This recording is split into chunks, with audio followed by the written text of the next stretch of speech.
Hi everyone, hope you're doing well. It is Monday, April 22nd. I have big news to share with you guys.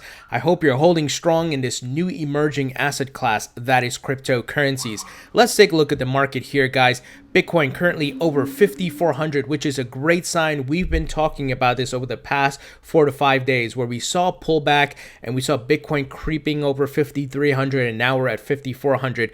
We were hopefully expecting it to happen on yesterday on Sunday, but we had actually a minor pullback around 2% from a 24-hour perspective, but now we're back over 5,400. Things are trending really well here. There's green across the board from a 24-hour perspective. Ethereum at over $172. XRP over 32 cents.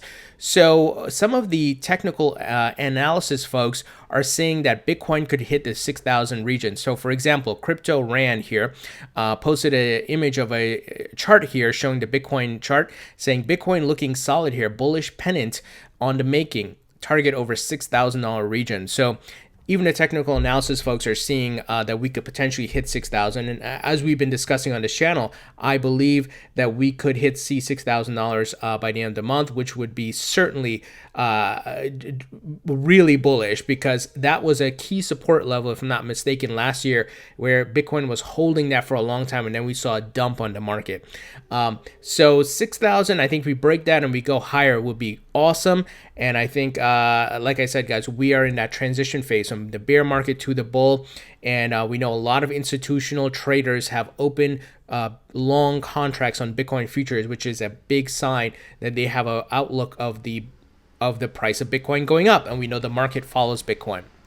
Now, we got some interesting news. Shout out to the user Cryptopolis, breaking, Bitcoin is now traded on the Nasdaq. Bought one Bitcoin through my TDAmeritrade account. According to the chart, it started trading April 10th, 2019. Other digital assets to follow. Now, this person also did a follow-up on that because they contacted the Nasdaq and said, update, according to the TDAmeritrade support, it's not a real trade in my account. It appears they are testing only using their paper trading platform. Support, I said I am not able to speak to it. They did not know what CXERX is. Strange, but something is going on for sure.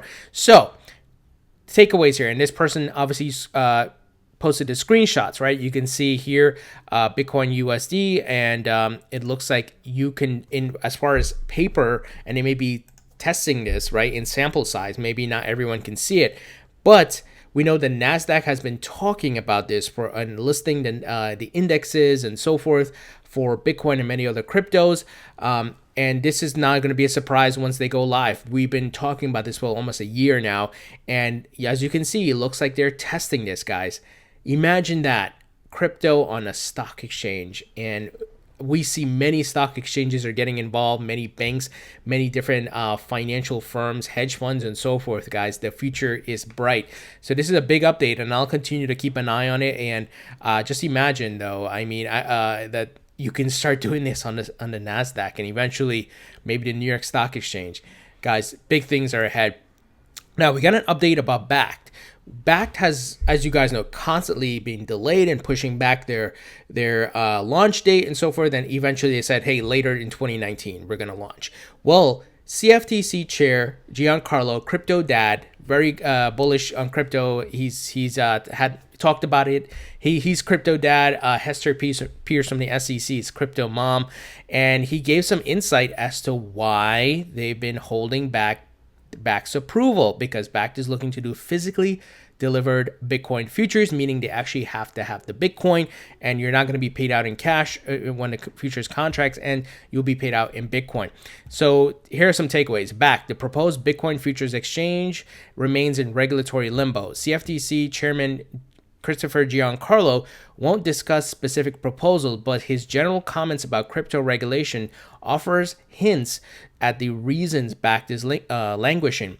Part of the problem appears to be the firm's plan to custody its own Bitcoin and clear trades through its parent company's clearinghouse. This proposal may present issues both in terms of regulatory jurisdiction and opposition from other clearinghouse participants. So it has to do with the way they're custodying this, and the CFTC does not like it. Now, if you guys recall, I reported on this just about a few days ago on April 18th.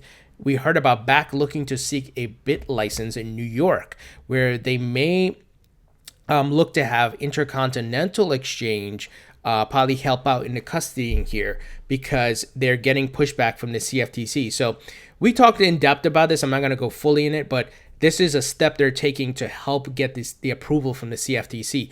So it appears the problem hasn't necessarily been the CFTC all along. It's been Bakkt. I'm not sure what it is. We don't have all the details, but it looks like they didn't meet the certain requirements or whatever it may be. But hopefully the BIT license aspect of this, where they can maybe have everything in New York, where the New York Stock Exchange is, and ICE owns the New York Stock Exchange, and there's a big financial district there. This could help them, but let's see. But at least progress is being made. We kind of have some details now. So Bakkt is going to be huge, guys. I mean, like I said, backed by the ICE, partnering with Starbucks. So they're not only going to allow you to buy crypto and trade in derivatives like futures, but also custody, and also they're going to have their app, and in partnership with Starbucks, you can go spend your crypto in Starbucks to buy whatever. So big things are ahead, and as you can imagine, they're going to market the hell out of this with Starbucks. They're also partnered with Microsoft. They're using some of Microsoft's technology. So big things are ahead, and this is going to be a huge launch, guys. It's going to be massive, but they need to get some stuff in order, and let's hope they can get this done soon, and maybe in the next few months we can see them launch, maybe sooner than later, right? Well, moving ahead here, guys, we've talked about the Rothschilds on this YouTube channel. I think many of you know who the Rothschilds are. They pretty much own like all the banking or whatever, right?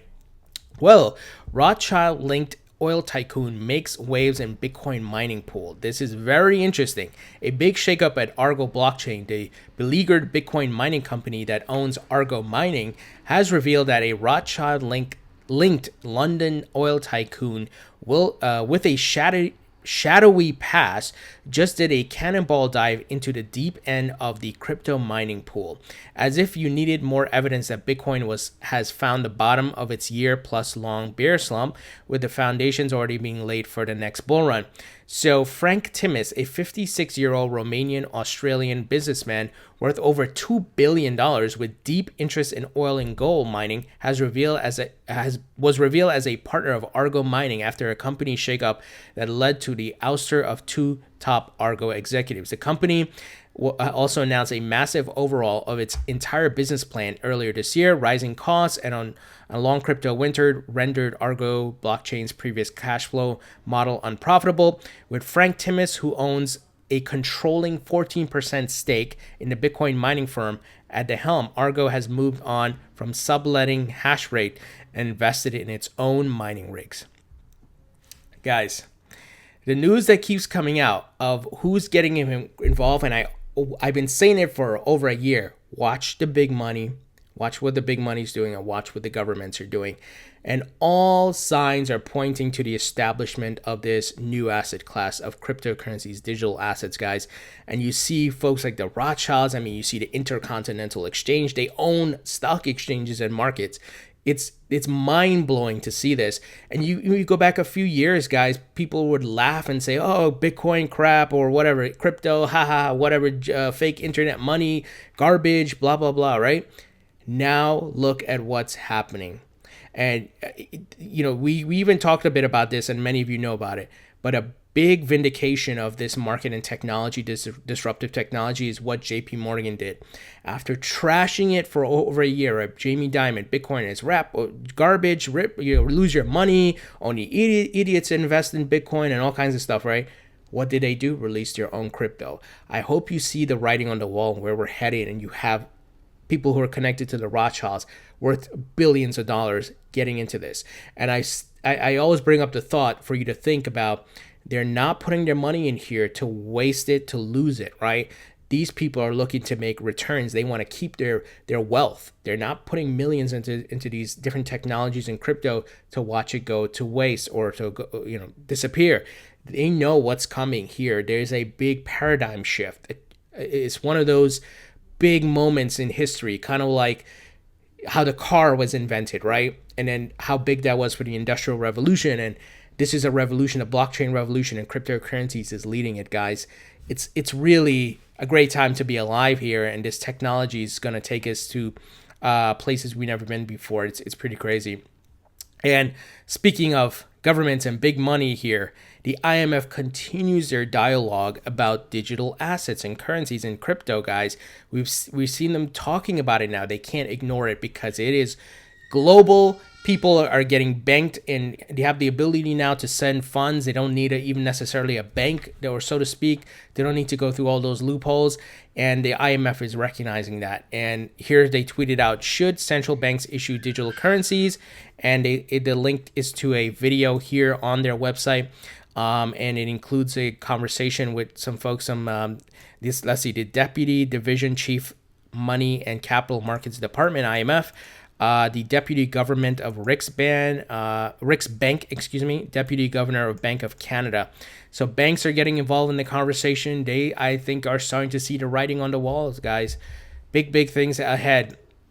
Now, finally, or I should say, we get some Ripple news here. Not the final item, but we have confirmation that SCB Bank, many of you know, CM Commercial Bank, is a RippleNet partner. They have been testing the multi-hop feature, which allows you to jump between Ripple's different products, such as Xcurrent, XV, and XRapid, which all now work together. So this is great, and we see it on their website that they have announced a live pilot payment on blockchain. They don't explicitly mention Ripple here, but obviously you can connect the dots. They are in other articles, they do mention Ripple, that they're leveraging Ripple's technology on and it looks like the infrastructures, the guardrails and so forth are all being built out, and a lot of these companies are testing Ripple technology. Now, I've said it before, not all banks are going to use XRapid, which leverages XRP. Some are going to use Xcurrent, some are going to use XRapid. However, the bigger the network, right, the more banks you have, the more corridors, the more likely, the higher percentage of them leveraging XRapid. And Ripple, they've many times said that they're going to bring banks on board, solve their immediate issues, and get them to leverage XRapid, which leverages XRP. And that is why I hold XRP in my portfolio. Finally, CoinMarketCap wants to give its users more tools to weed out fake volumes. This is interesting. CoinMarketCap, the proprietor of crypto exchange trading data, came under fire recently for publishing what many say is fake volume. In an interview with The Block, the firm outlined how it will be trying to make its product more reliable. So if you guys recall, Bitwise in their recent report to the SEC to get their ETF approved said a lot of like the volume on exchanges is fake, like 95%. So CoinMarketCap, perhaps, let me see if I can move ahead here. Yeah, they got some criticism. So CoinMarketCap volume is about as reliable as McDonald's ice cream machine. The crypto personality and AirSwap employee Rob Paone once tweeted about the site. So this is interesting because CoinMarketCap is continuing the fake, or displaying the respective fake volume, and a lot of it is wash trading on exchanges. So let's see what they do. It looks like they're trying to fine tune some things here, but they're going to have to, if they want to be a leader in the space and there's going to be competitors coming, they're going to have to show the accurate data because, as I've stated, this is a young, immature market. And as we mature, they're going to get called out big time because as the big players come in, you see Bitwise calling it out, right? Imagine Bakkt doing that, and Fidelity and so forth. They're going to be in trouble. So it's good that they're taking steps to make sure the data is accurate and get rid of those fake volumes. So guys, what do you think about this news? You think Bitcoin can hit 6,000 by the end of the month? What do you think about Bakkt's issues here? I'm hoping they can get that bit license and get this wrapped up. And also, it looks like Bitcoin and crypto going to the Nasdaq, guys. It looks like it's some testing happening here. So I want to hear what you guys think. Leave your thoughts and comments below. Thumbs up if you like this video. Please subscribe if you haven't yet. Don't forget to follow me on Facebook and Twitter. Links in the description. If you'd like to support the channel, check out my Patreon group link and my donation addresses. Thank you to my Patreon supporters, and I'll talk to you all later.